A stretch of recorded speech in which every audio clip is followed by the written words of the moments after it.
Water changes, pain in the arse, right? Well, today I'll show you how I do water changes on my 2 tanks, one manual and one automatic, and I'll show you the steps I've taken to make life easier.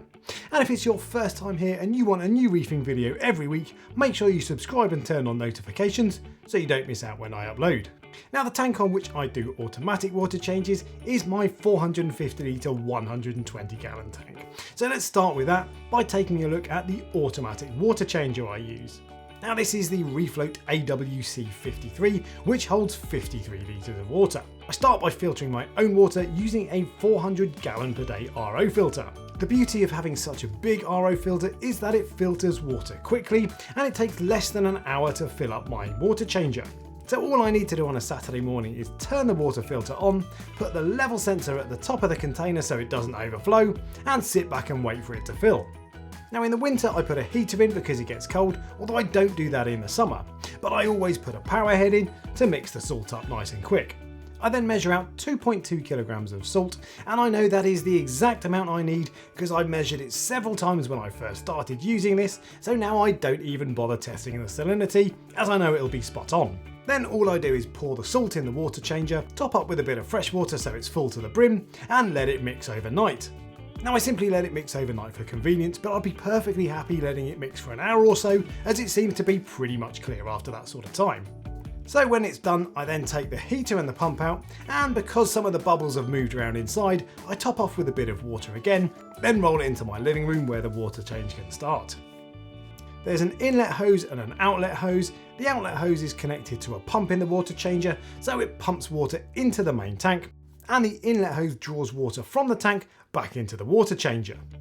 Effectively, this is like pouring an extra 53 litres of salt water into your tank, mixing it all around for 2 hours, and then taking 53 litres back out. Now, it will mean you waste about 10% of the new water you add, but that's absolutely fine for the convenience it gives me. The timer then turns the pump on and off every 60 seconds for about 2 hours, and then the water change is done. Once it's done, I just disconnect the water changer, roll it to the kitchen, and drain it into the sink. Sorry, Mrs. Reef Dog. All in all, it probably takes about 4 hours, but I'm only active for about 15 minutes of that. The rest of the time I've got my feet up or I'm off doing other things. Now, before I got the auto water changer, I just used to have 2 massive containers. One I'd drain tank water into, and the other I'd put new water in and mix up my salt water. Now, I found that to be a massive faff. It took up a load of space and took me absolutely ages to get it done, which meant I used to skip water changes from time to time. But with the automatic water changer, I haven't missed a water change in years. But manual water changes don't have to be a massive faff, and on my 150 litre tank, it is much easier. I just use one old salt bucket and this fluval siphon that I bought for around £15. I've marked the 15 litre level on the bucket, which is 10% of my water volume. Then I just turn my pumps off, drain 15 litres out, and pour it away into Mrs. Reef Dog's bath. It's okay, she doesn't watch these videos. I then fill up the exact same bucket to the 15 litre mark from my pre-mixed saltwater vat.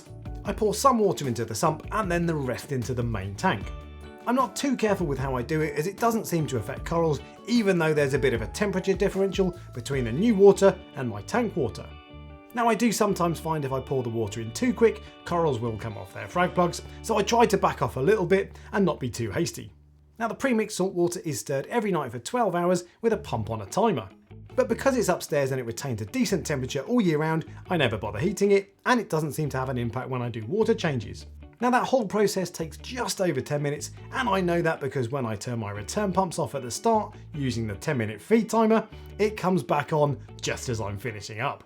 And the reason it only takes me 10 minutes per week is because I have a pre-mixed saltwater vat, which is a blessing in one sense, but it's also a curse in the other. It holds about 80 litres of water, which is good enough for 5 weeks of water changes. So while that makes my weekly water change quick, it does mean I have a bit of a faff on the 5th week. And because the saltwater vat is upstairs, I can't feed it directly from my RO filter, so instead I have to use these 10 litre containers that I fill up one by one and take upstairs. Now, I could use the 25 litre barrels and save myself a few trips, but I find the 10 litre jugs are great because when you turn them on their side, they don't glug and spill water everywhere. I then measure out exactly 3.5 kilograms of salt, which I know, having tested the first few times, is the right amount. And because I've tested a few times already, it means I don't need to check the salinity when it's finished.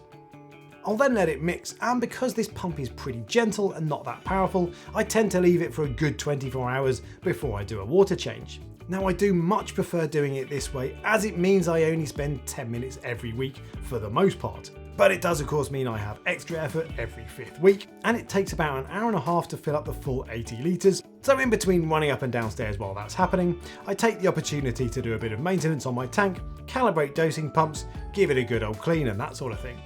However, in spite of all of that, there are still times when I miss water changes on my small tank. Even though it only takes 10 minutes, for reasons I haven't quite been able to figure out, I can't be bothered to do it every single week, so I reckon I miss probably one water change a month.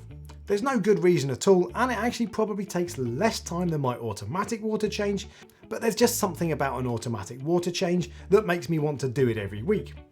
But I would much rather do my manual water changes this way than mix up a fresh batch every single week. I just find that too much of a faff, it takes up too much time, and it means I miss even more water changes. So that's how I do water changes on both of my tanks. But if you've got any tips, share them in the comment section below. And if you enjoyed the video, give it a thumbs up and subscribe for next week. And until next time, happy reefing.